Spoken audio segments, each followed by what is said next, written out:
السلام علیکم ورحمۃ اللہ وبرکاتہ۔ بسم اللہ الرحمن الرحیم۔ بارش مانگنے کی نبوی دعا، سنن ابو داود، حدیث نمبر 1169۔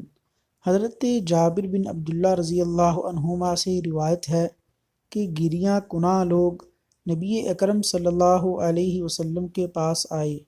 آپ صلی اللہ علیہ وسلم نے یہ دعا فرمائی تو اسی وقت بادل گھر آئے۔